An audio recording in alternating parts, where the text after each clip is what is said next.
Hi, everyone. Welcome to our second battle screencast. And this one is on the first Bull Run.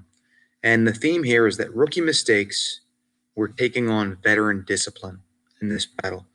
You had rookies on one side, and you'd be surprised what side the rookies were on. And you had some veteran leaders on the other side that truly showed discipline, showed confidence, kept their cool under fire, and made sure their soldiers did their duty.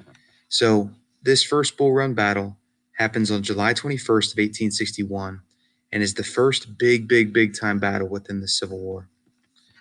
Our objective is to be able to identify how the Confederacy was able to succeed in the Battle of the First Bull Run, that first bloody battle. Now, I want to take you to the first rookie here, and that is Abraham Lincoln. Abraham Lincoln, after Fort Sumter, realized he didn't have the army that could really subdue the Confederacy, and so he wanted to gather up 75,000 volunteers to bolster his forces to make sure he could take out the South. But he made one stupid decision. He decided he was only going to ask them to serve for 90 days or 3 months. Now, anybody in the military knows it takes at least a couple months to become good soldiers, never mind actually going and fighting. It might take even longer to actually become really good soldiers and very experienced, but altogether, they're not going to have enough chance in 3 months to really be able to pull off all the knowledge necessary to be a good, solid fighting force. So, terrible decision on Abraham Lincoln's part. And on top of that, 2 months in, he's feeling so much heat that he feels like he's got to fight. He's got to send these soldiers into battle. And he's pressing his military commander, his overall commander of his forces, the guy that you see on the far right here, Winfield Scott, who was a great military hero, had fought in the War of 1812, had actually led our troops as well in the Mexican War as one of our commanders in the Mexican War. And he's pushing him to say, "You've got to attack. You've got to attack." And Scott says, "No, they're too green. They're too much rookies. Like they don't know what they're doing." And Lincoln responds to say, "Yes, true, we are green, and so are they."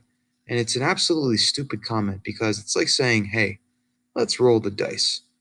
Give it a shot. These guys, hey, let's put them on a field. Let's lead to a couple thousand deaths. No big whoop.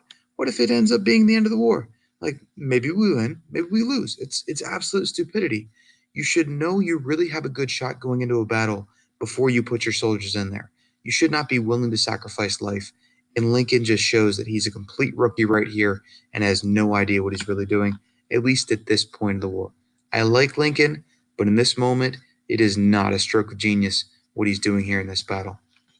Now, on top of things, not only are we led by a rookie president, we're also led by a rookie battlefield commander because Winfield Scott, he himself couldn't even be in a battlefield. He's got gout, he's got vertigo, he's 75, he's over 300 pounds.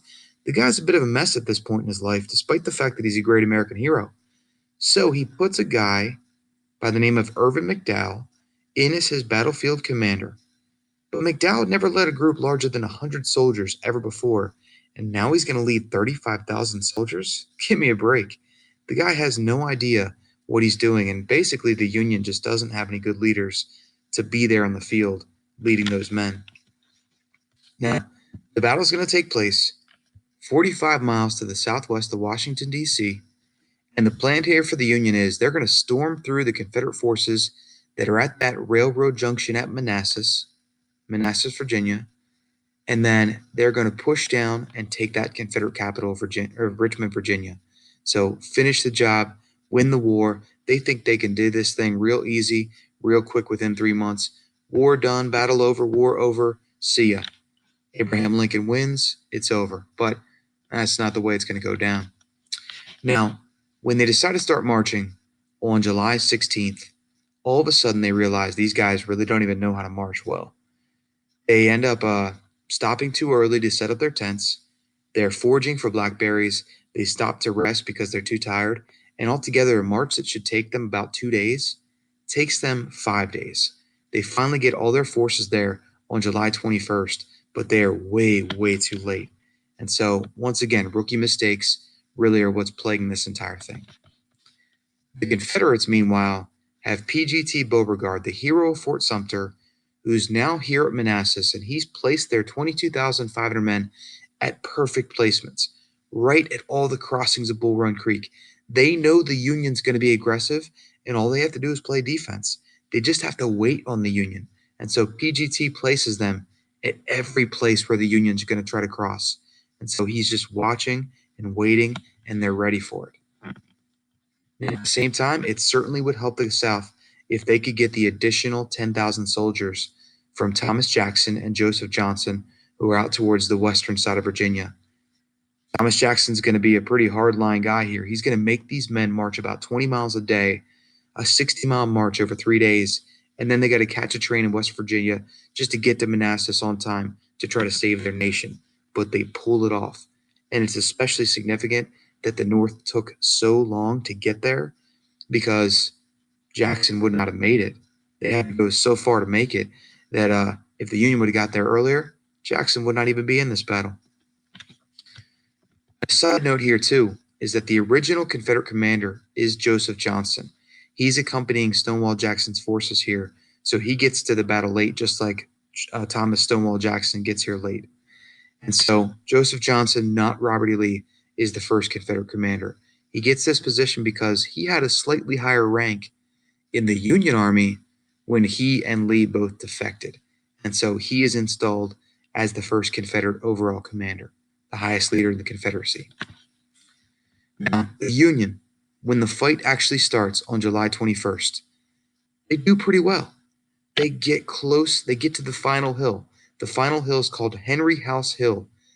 And then all of a sudden, Jackson shows up right in the nick of time in the afternoon of July 21st, right when the Union seems to have victory in their grasp. All of a sudden, Jackson shows up. I want you to watch this video for yourself. I'm not going to play it aloud here, but just in the nick of time, the most disciplined, the most respected soldier on this field ends up playing a significant role in this battle. For the Confederates, they storm the field, they take the field. The Union has to run the entire 45 miles back. Well, probably not in one run, but they've got to skedaddle off and get back to Washington, D.C. For Abraham Lincoln, complete embarrassment. And what you see here is the South has good leadership. The North is lacking that right now. Now, we'll give a little bit of credit to Lincoln here because he realized how poor he was at military strategy. So he leaned on people like Winfield Scott to give him tutoring sessions to try to teach him up on military strategy, military tactics. As well, he found every good military book he could get his nose into, and he read every single one. And so by the time you get to the second year of the war, Lincoln does know a lot about the military. Just in this early battle, he just didn't really know. The Union also here, after this battle, not only would Lincoln make changes personally, but he made some changes within his military. He's going to appoint a new commander, that person being George McClellan. McClellan is dashing, he's smart, he's confident. They say he's good looking. He's admired by his fellow soldiers. They think the world of him, and he could actually be on a battlefield.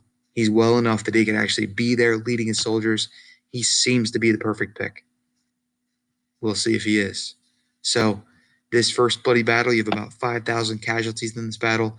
It's not terribly, terribly bloody, but darn is it significant because the Confederacy proves itself here, proves that they have good leaders, proves that they can stick it there, they can fight with the Union Army, and they can win. And so the Confederacy wins this first big battle, and Stonewall Jackson, that's actually where he earns his name. His troops were a stone wall up on that hill, and they held Henry House Hill, and they carried the field, and the South won that first battle. The South really should never have been in this war. They're puny when it comes to their resources and when it comes to their fighting power, but they win the first two big battles of the war, and they keep on carrying that momentum. All right, until next time.